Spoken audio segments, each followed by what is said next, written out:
Good morning दोस्तों।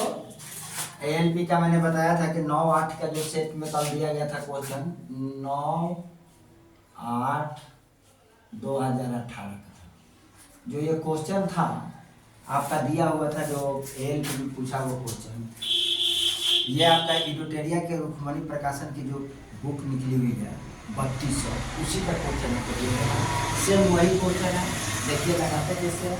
और ये प्रीवियस ईयर के क्वेश्चन को आपको रिवाइज करा दिया जाएगा। एक लंबवृत्तीय शंकु का आयतन जिसके आधार की त्रिज्या उसकी ऊंचाई का 1/3 है, एक गोलार्ध के आयतन के बराबर है, तो शंकु की त्रिज्या और गोलार्ध की त्रिज्या का अनुपात कितना होगा। ध्यान दीजिए, शंकु का आयतन जिसके आधार की त्रिज्या, शंकु का आधार की त्रिज्या उसके ऊंचाई की 1/3 है। कहने का मतलब मेरे दोस्त का है कि शंकु के आधार की त्रिज्या उसके ऊंचाई के 1/3 है। यानी दोस्तों समझने की बात यह है कि जो शंकु की त्रिज्या है उसके आधार के ऊंचाई के 1/3 है। यानी शंकु की त्रिज्या आधार की ऊंचाई, तो मान लीजिए शंकु की ऊंचाई बराबर h, तो आधार की त्रिज्या बराबर क्या हो जाएगा, h आधार की त्रिज्या ऊंचाई का 1/3 है, यानी h/3 है। ठीक है। और ये शंकु का आयतन और गोलार्ध मतलब गोले का आयतन, दोनों की आयतन बराबर है। पहले का क्वेश्चन में बोल रहा है कि शंकु का आयतन गोले के आयतन, दोनों की आयतन एक दूसरे की क्या है, बराबर है। तो लिखिए यहाँ शंकु के आयतन बराबर गोले का आयतन, तो शंकु का आयतन 4/1/3 πr² बराबर गोले का आयतन 4/3 πr3। आप दिमाग लगाइए थोड़ा देर के लिए कि πr से πr यहाँ पे है, इससे इसको काट दीजिए, इसको इससे काट दीजिए, तो आपको मिलेगा r² बराबर 4r3।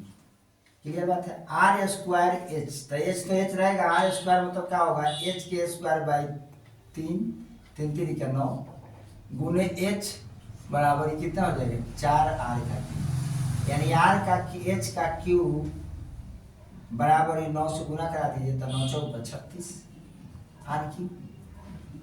क्लियर बात है। अब ये कह रहा है कि त्रिज्या है जो h/3 है, तो त्रिज्या इसकी त्रिज्या यानी शंकु की त्रिज्या बराबर h/3,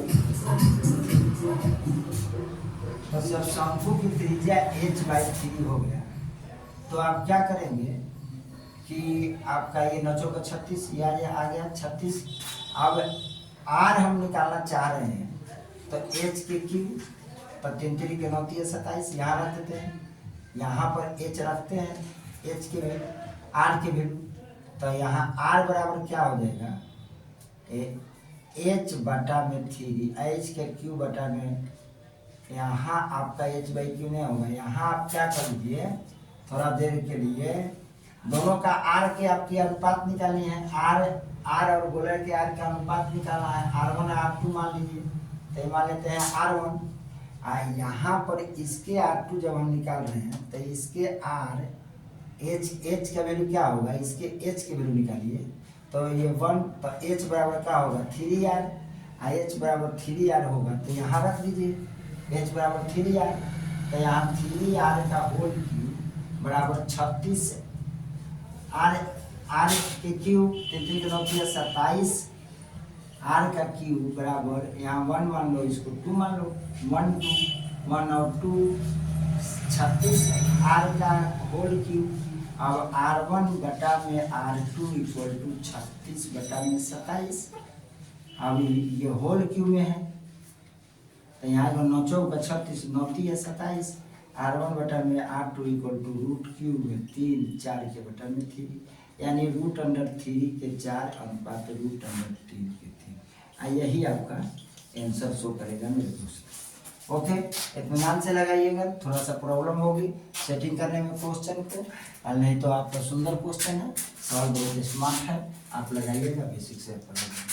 कह रहे हैं कि एक बहुलक और माध्य के बीच का अंतर 2 है। एक बहुलक और माध्य के बीच का अंतर 2 है, तो माध्यक और माध्य के बीच का अंतर ज्ञात करें। एक बहुलक, तो सबसे पहले बहुलक बराबर क्या होता है? बहुलक बराबर होता है 3 गुने माध्यिका और -2 गुने माध्य होता है, 2 गुने माध्य होता है। अब यहाँ आप समझ लीजिए कि कह रहा है कि बहुलक और माध्य के बीच का अंतर 2 है, यानी बहुलक और माध्य के बीच का अंतर क्या है? 2 है। तो बहुलक को x मान लें, बहुलक इक्वल टू x, तो माध्य का अंतर 2 है, तो माध्य, तो बहुलक अगर x मान लेते हैं तो बहुलक माइनस माध्य इक्वल टू 2, अंतर 2 है तो इधर इधर x प्लस 2 इक्वल टू माध्य हो जाएगा।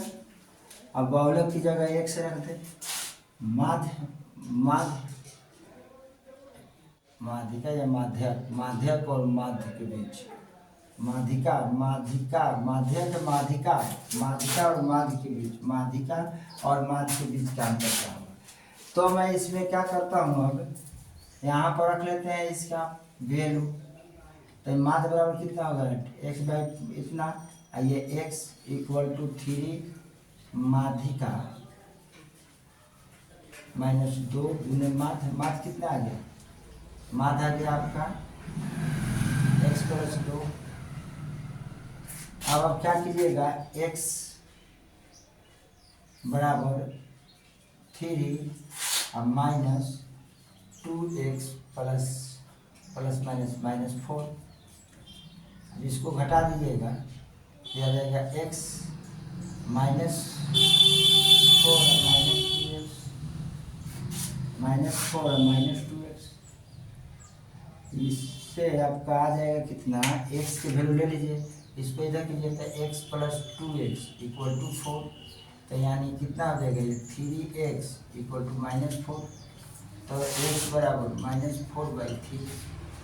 अब कह रहा है का x की वैल्यू हमने बहुलक निकाल दिया, लेकिन माध्य और माध्यिका के माध्य निकालना है, बीच का अंतर निकालना है, तो आप इसमें क्या कर लें, अब x की वैल्यू आ गया तो यहाँ रख दीजिए, माध्यिका और माध्य के अंतर, इसके अंतर निकालना है, यानी बहुलक निकालना है, तो बहुलक इसका यही होगा, इसका अंतर लीजिए, माध्यिका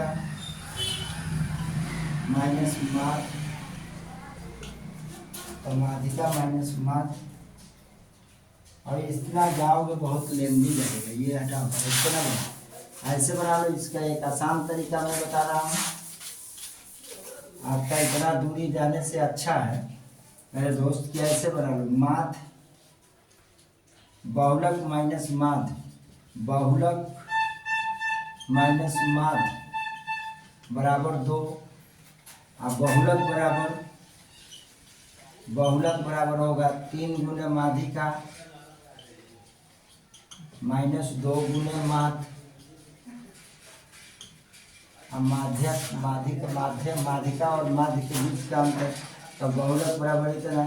अब यहाँ क्या कीजिएगा, ये माध्य के जगह पर रख लीजिए या बहुलक के जगह पर उसको इधर कर लीजिए, तो बहुलक के जगह पर आपका हो जाएगा बहुलक इक्वल टू कितना? 2 गुने में 2 प्लस माध्य, यहाँ लिख लीजिए बहुलक बराबर 2 प्लस माध्य बराबर 3 गुने माध्यिका -2 गुने माध्य, माध्य को इधर हटा कर लेके आइए, तो 2 प्लस माध्य प्लस 2 माध्य इक्वल टू 3 गुने माध्यिका और 2 प्लस 3 माध्य इक्वल टू 3 माध्यिका और 3 माध्य को इससे घटा लीजिए, तो आ जाएगा 2 बराबर 3 माध्यिका, ये ऊपर क्या है -3 माध्य तीन तीन कॉमन काट लीजिए, तो माध्यक का माइनस माध्य बराबर यहाँ 2, तो 2/3 आएगा बराबर माध्य का माइनस माध्य। यही आपका आंसर हो जाएगा। ये सिंपल था, इसी टाइप का बनेंगे मेरे दोस्त। तो पहले वाले जो कैलकुलेशन किए तो उल्टा रूट था, उससे ना करो। हमें समझ में आ रहा था कि ऐसे कर ले आसान तरीका हो जाएगा, लेकिन वैसे आसान तरीका हुआ नहीं, गलत बनने लगा, रूट दूसरा चला गया। ऐसे बनाइएगा, आपका क्वेश्चन हो जाएगा। ओके मेरे, थैंक्स।